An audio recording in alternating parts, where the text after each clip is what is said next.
Welcome back. All right. So first off, so the Canucks released these. They've also got the practice worn authentics. I'm like, I'm not doing that. So these are kind of fun though. Not too shabby, and of course, Canadian flag here. Not too bad. All right. So just want to get that out of the way because I'm talking about the Canucks, and I thought, you know what, it's a good thing I got this because Canuck fans have been at war with the whole Jim Benning thing, and today they get more fuel for that fire. Tyler Toffoli telling media, yeah, I wanted to stay in Vancouver for the rest of my career. They just didn't make me an offer. So the upset that everybody has is that the Canucks didn't make an offer, and they chose Virtanen over Toffoli. See, for me, personally, my upset with Jim Benning is not Toffoli related. To me, it's related to something else. It's all the other contracts that came before that. It's the amount of money that's spent on bottom two defense and bottom six forwards that just put him in a corner. I understand why he didn't offer Toffoli a contract.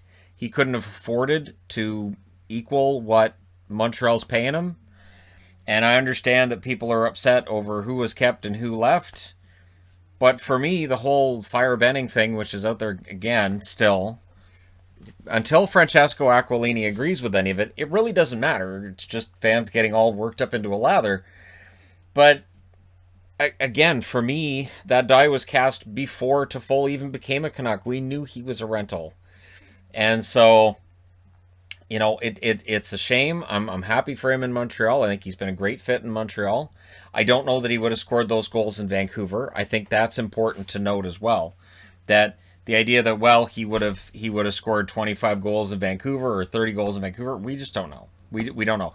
And we'll never know, and that makes it worse. But again, for me, my upset with how the team's been doing things isn't as much to do with Toffoli as it is to do with other things. I think the pursuit of OEL during the offseason was just this gigantic, I'm not sure what they're doing kind of moment for me. And then they bring in Nate Schmidt, which made sense. And I still think Schmidt could be a good pickup. I think next season we'll get a better chance to see what he can do.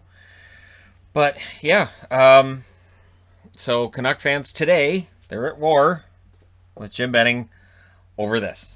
And I don't know how you fix that. And again, I know people are going to say, well, just get rid of Benning. But again, we're not the owner. So until the owner actually agrees with us, we're just going in circles. Tampa. Ryan McDonough, return for Game 1 looks highly likely. And just in time for everybody to complain and gnash their teeth and get angry, Stamkos and Kucherov both look good for Game 1 for the Tampa Bay Lightning. So, if they wanted to prove there was no cap circumvention, that's not going to help. So these guys are all good to go for Game 1. Tampa's all set. And we'll see how that series goes. Remember, Florida's had a lot of guys out too. I know there was some complaints about how long there was going to be between the end of the regular season and start of the playoffs. Players will not complain about that. This schedule's been ridiculous, so they will be quite happy to have a nice long break between the end of their season and the start of the postseason, and having time to get ready, rest up, and just, you know, be prepared mentally for the grind that's about to take place over the next 2 months. Nick Ehlers. His return for Game 1 is I guess, hopeful for Winnipeg. If Winnipeg's going to have any chance against Edmonton, they're going to have to be able to equal some of that firepower, and they're going to have to be able to take advantage of their depth of scoring. Nick Ehlers being in this lineup would be a huge boost. This is a team that's backing their way into the playoffs, and so they need the additions. They need the good news. Like, for instance, tomorrow, Connor Hellebuck wants to play. He wants to play that final game of the season, and I think the fact that he's like, yeah, I feel good, I want to go, it's a good sign too. And again, for Winnipeg right now, they need as much good news as possible. Because it's been kind of rough lately, right? Losing so many games, that'll do it to you. So, it's what, 9 out of 11 they've lost? 9 out of 11. Boston, Kasha will not play on Saturday. So, he came back from injury, didn't play very long, and apparently it's not that he got a new injury, it's just he didn't feel like he was up to par. So he pulled himself out of the action saying, you know what, I'm not ready. I don't feel good. I'm not good to go. So he's out, and I doubt he plays at all in the first round. Charlie Coyle, however, should be back for Game 1. So again, we're seeing players coming back into the lineup. How that affects these lineups is another question altogether. Where if a guy's been out for a short period, probably just fine. If a guy's been out for a long period, it may affect everybody else. So it may negatively impact them, might positively impact them. Speaking of injuries, Damon Severson, who I've been a huge fan of for a lot of time, this makes me a bigger fan of his. He's been playing with a broken toe since February. So, I mean, there's various ways you can break it. There's angles of break and whatnot, and depending on which toe and whatnot, but it's just got to hurt. It's got to hurt being out there on skates. It's got to hurt all the time. And, yeah, so for Severson, good on him playing through injury. I'm sure he's not the only one. We're likely going to hear over the next weeks and months upcoming about players who've been hurt. And that's how this works. They play through it. So when we talk about which teams are healthy and which ones aren't, we don't really know.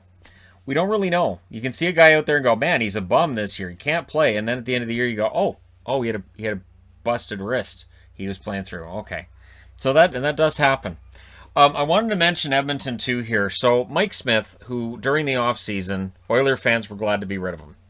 Then the Oilers re-sign him. Ken Holland circles back on Smith when the other free agent goalies were off the market. And keep in mind, they were looking at maybe bringing in Jimmy Howard. And then Howard opted to retire.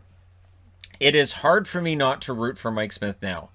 There were no believers in him during last offseason. There were very few believers in him during the start of this season either. And he was injured to start the season, right? And then he comes back and he's playing well. And all I kept seeing online were posts of, well, it's Mike Smith. It's not going to last. He's not going to make it. It's not going to work. He's not very good. And so it's hard for me now looking at Smith and knowing this is probably his last go around as potentially a starter in a playoff series. It's hard for me not to root for Smith. And yet, you know, in my household, there's a lot of Jets fans, including my wife. So, again, that puts me in an awkward position. But it is hard not to root for Mike Smith. When a player is told basically, no, we don't think you're... Well, okay, we'll bring you back. Fine. And that seemed to be how that went. And I don't know necessarily how it went with him in Edmonton, but I know with fans they were upset when Smith was coming back because it was Smith and Koskinen were the tandem last year when they lost in the play-in round against Chicago. But, yeah, Smith's played really well this year. He's got really good numbers. And yet there are those, even those who are watching this video, who will say, Smith's not very good. He's going to melt down. It's just not going to work. So it is hard for me not to root for Smith because it's likely his last go-around. The Canucks, coming back to the Canucks, they've confirmed Patterson's not coming back. We knew it. But they also confirmed it's a wrist injury. Is that hard?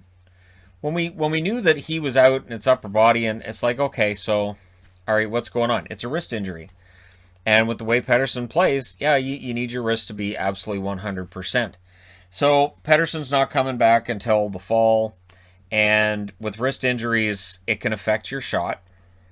Wrist and shoulder, that can affect your ability to get your snap, your wrist shot, your slap shot, this kind of thing.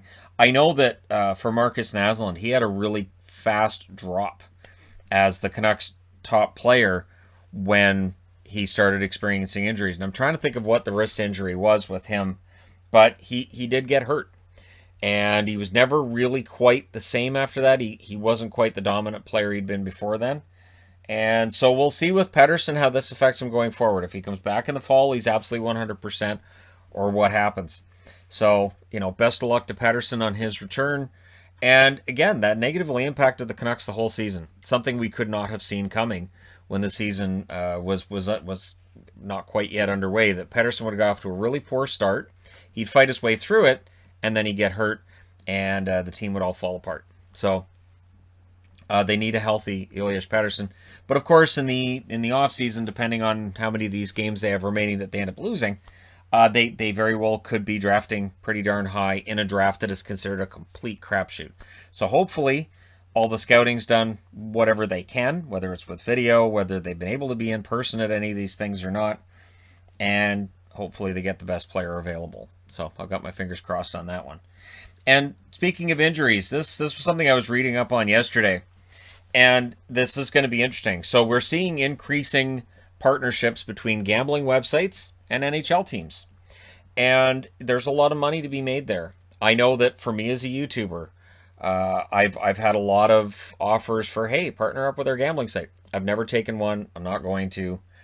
I know that there's advertisements that run on this channel and on YouTube in general that are gambling related, but I will not personally partner up with a gambling website due to the fact that it does come across then as me kind of saying, all right, so this is what I use, and it comes across as like, me doing that, and I don't want to do that on a channel where I know there's people who watch it with their kids. I know there's families watch together. And so I don't want to start, doing spiels in the middle of a video for a gambling website. I can't. I know there's others that might, and I'm not going to make a judgment on somebody else for doing so, but I'm not going to do it myself. That being said, NHL teams love the gambling money because it is big money. They do pay very well. Old Sim City, who didn't lie to you. When you'd have the old Sim City or Sim City 2000, you bring in the casino and all of a sudden you're making tons of money in taxes. They're not lying. Sim City, ahead of its time. Or they just knew that's how it works. You bring in a casino and money shows up. Vegas is a really good example of that. There's a lot of money down there. So yeah, gambling sites may change how the NHL reports on injuries. So right now it's upper body injury, lower body injury. We don't want to tell you. It might be physical. It might be mental. He's not on the ice, or just denying the existence of the player altogether. Who is this Charlie Coyle you speak of? We don't know. And then when he's back on the ice, you go, Charlie Coyle's back. We remembered who he was as soon as he was healthy to play. Gambling sites won't like that. They're not. They want full transparency, because when people are putting money down, they want to know how long players are going to be out. They want to know what kind of injuries they've been dealing with. They want to know this, and there's a lot of money going back and forth.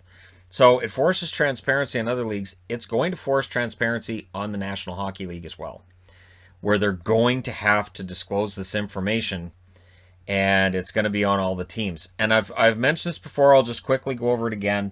There was a time when we used to know exactly what was going on with players injury-wise, and that changed because of players on the ice targeting an injured body part for players when they'd return. And as horrible as that sounds, that was part of the game, and so they stopped talking about it. It became, well, we're not going to tell you his ankle's bad, because when he comes back, somebody might try to kick his feet out from under him. Whoops, got your bad ankle. So, yeah, we'll see how things go, but if they want the money for all the gambling, DraftKings and all that stuff, right? And I see all the commercials too. But if they want that money, there's likely going to be pressure on them to release more information, because gamblers are going to want to know. So, here we've got McDonough's coming back. How healthy is he? How does he look? What was going on with him? What's happening? Where's the injury? What kind of injury? Because you can say, well, he hurt his ankle. Okay, well, that doesn't tell me, like, what kind of injured ankle are we looking at here? Is it something he can play through? Is it something he can't? Is it something when he comes back he's going to be hurt? So there's a lot of layers to this, and we'll see whether or not we see full transparency next season, or how this works. Because it's not like the NHL can go to the guys running the gambling website and just whisper to them, okay, here's what's going on, and then they won't release that information. This is something that it's going to be public-facing information, which would be nice, because for me doing these news of the days things, and it's a upper body, lower body, they're not telling us, it's just day to day, that won't fly anymore. That's something that they're not going to be able to do anymore. And then the other part that would be interesting too is all the gambling stuff seems to be on the American side of the border. Is it possible that we would see Canadian teams not revealing that information, or would they feel that pressure as well? Is it going to be team generated, or is it going to be league generated? Let me know your thoughts in the comments section below, as always. Don't forget to hit like and subscribe if you're browsing your way through. You just happened upon this video. Thank you guys so much for watching, for all your support. I will talk to you again soon.